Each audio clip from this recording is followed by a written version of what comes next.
নমস্কাৰ ই কক্সালে পুনৰবাৰ স্বাগতম জনাই মই জ্যোতি দাসে আৰম্ভ কৰিব ওলাইছো আজিৰ ভিডিঅ আজি আমি পঢ়িব ওলাইছো অষ্টম মান শ্ৰেণীৰ পাঠ নম্বৰ 5 সাগৰ মহাসাগৰৰ পাঠ ভিত্তিক অনুশীলনীত থকা প্ৰশ্নসমূহ আহাচোন এই প্ৰশ্নবোৰ কি চাও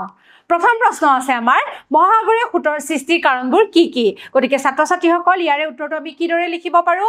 যে পৃথিৱীৰ আৱৰ্তন গতি নিয়ত বতাহ পানীৰ উষ্ণতা লৱণতা আৰু চাপৰ তাৰতম্য উপকূলীয় ৰেখাৰ আকাৰ আদিয়ে মহাসাগৰীয় খুঁটৰ সৃষ্টি কৰে গতিকে মহাসাগৰীয় খুঁটৰ সৃষ্টিৰ কাৰণবোৰ হৈছে এইকেইটা ঠিক আছে তাৰ পিছৰ প্ৰশ্নটোলৈ আমি যাও পিছৰ প্ৰশ্নটো আছে গৰম পানীৰ খুঁট বুলিলেনো কি বুজা তোমালোকে আমি উত্তৰটো এইদৰে লিখিব পাৰিম যে গৰম পানীৰ খুঁট বুলি কলে শীত প্ৰধান অঞ্চলৰ পানী চেঁচা হৈ সংকুচিত আৰু গধুৰ হয় সেইভাবে উষ্ণমণ্ডলৰ পৰা গৰম আৰু পাতল সমুদ্ৰ জল ওপৰে পৃষ্ঠ প্ৰবাহ ৰূপে শীতমণ্ডললৈ প্ৰবাহিত হয় ইয়ে হল গৰম পানীৰ খুঁট গতিকে ছাত্ৰ ছাত্ৰীসকল ইয়াৰে উত্তৰটো আমি এইদৰে লিখিব পাৰো তাৰ পিছৰ প্ৰশ্নটো কি চোৱাচোন সাগৰীয় জীৱবোৰ কেই প্ৰকাৰৰ কিহৰ ভিত্তিত এইবোৰক শ্ৰেণী বিভক্ত কৰা হয় ঠিক আছে ইয়াৰে উত্তৰটো আমি কিদৰে লিখিব পাৰো সাগৰীয় জীৱবোৰ তিনি প্ৰকাৰৰ আৰু সেইবোৰ হৈছে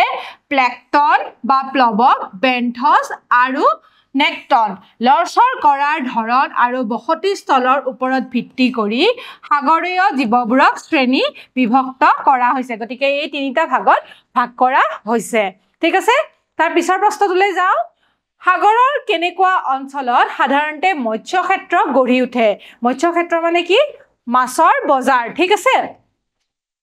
সাগৰৰ যি অঞ্চলত প্লৱক বা প্লেঙ্কটন উদ্ভিদ যথেষ্ট পৰিমাণে পোৱা যায় তাকে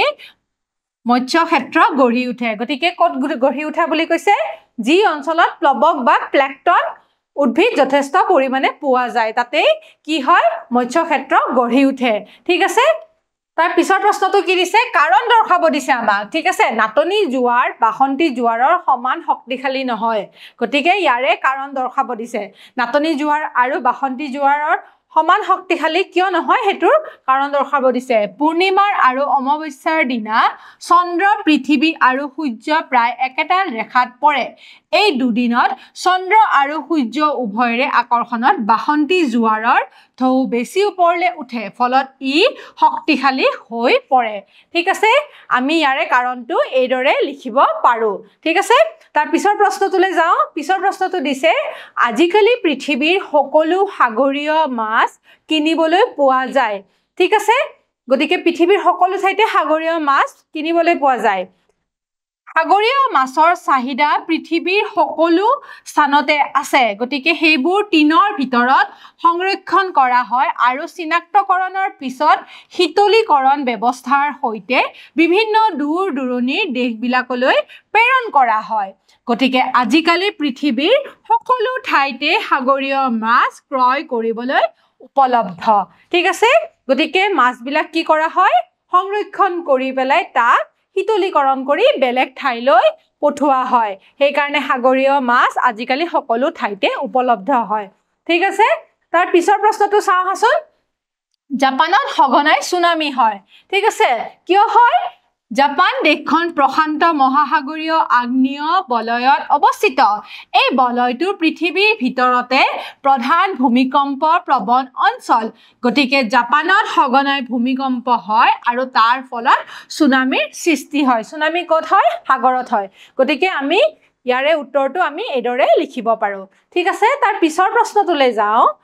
সূৰ্য আকাৰত বিশাল হোৱা সত্ত্বেও জোৱাৰ সৃষ্টিকাৰী যেটো শক্তি হয় হেতু কম হয় ইয়াৰ ওপৰত আমাৰ কাৰণ দৰ্শাব দিছে গতিকে সূৰ্য যদিও আকাৰত বিশাল হয় কিন্তু ইয়াৰ যেটো জোৱাৰ সৃষ্টিকাৰী শক্তি হেতু সদায় কম হয় কিয় কম হয় তাৰে উত্তৰটো আমি এইদৰে লিখিব পাৰো সূৰ্য চন্দ্ৰতকৈ 27 মিলিয়ন গুণ ডাঙৰ হয় গতিকে সূৰ্য বিৰাট বিশাল হয় হয়নে নহয় আৰু পৃথিৱীৰ পৰা চন্দ্ৰৰ দূৰত্ব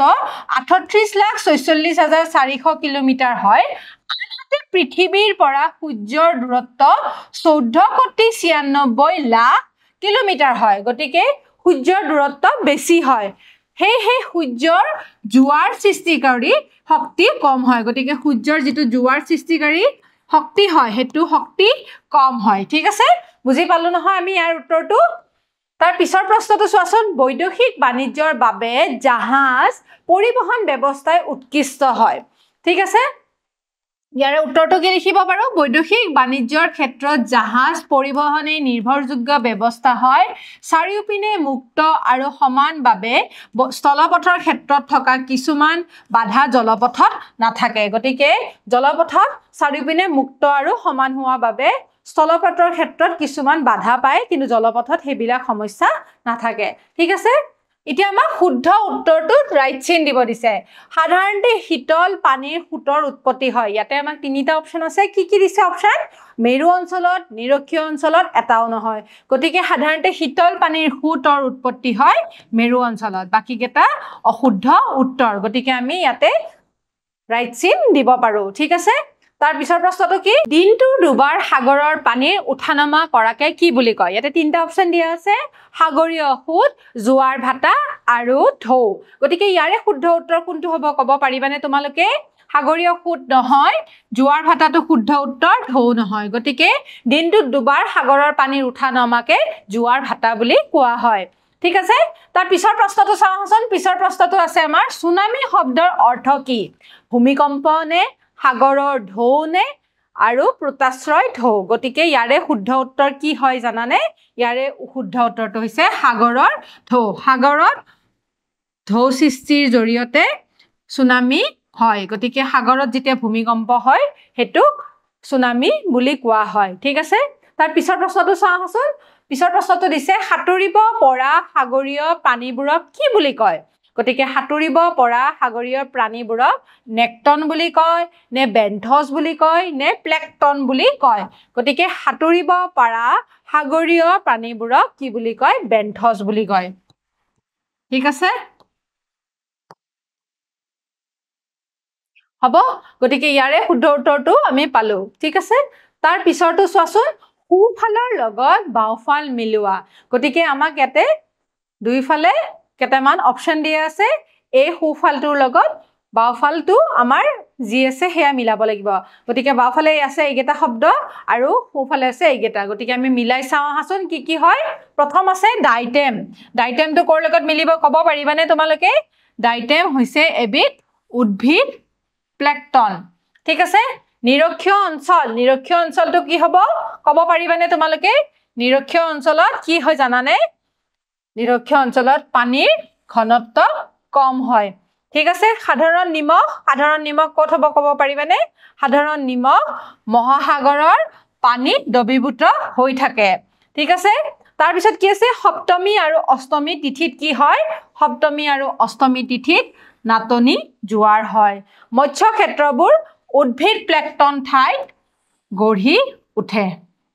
ঠিক আছে গতিকে ইয়াৰে উত্তৰটো আমি এইদৰে লিখিব পাৰো তোমালোকে এনেকৈ মিলাই দিবা সোঁফালৰ লগত বাওঁফালটো মিলাই দিবা গতিকে ছাত্ৰ ছাত্ৰীসকল আজি আমি এইটো পাঠৰ পাঠভিত্তিক অনুশীলনী থকা প্ৰশ্নসমূহ আলোচনা কৰিলো তোমালোকে নিশ্চয় বুজি পাইছা অহা ক্লাছত এটা নতুন ভিডিঅ লৈ তোমালোকৰ মাজলৈ আকৌ আহিম তেতিয়ালৈ সামৰিছো নমস্কাৰ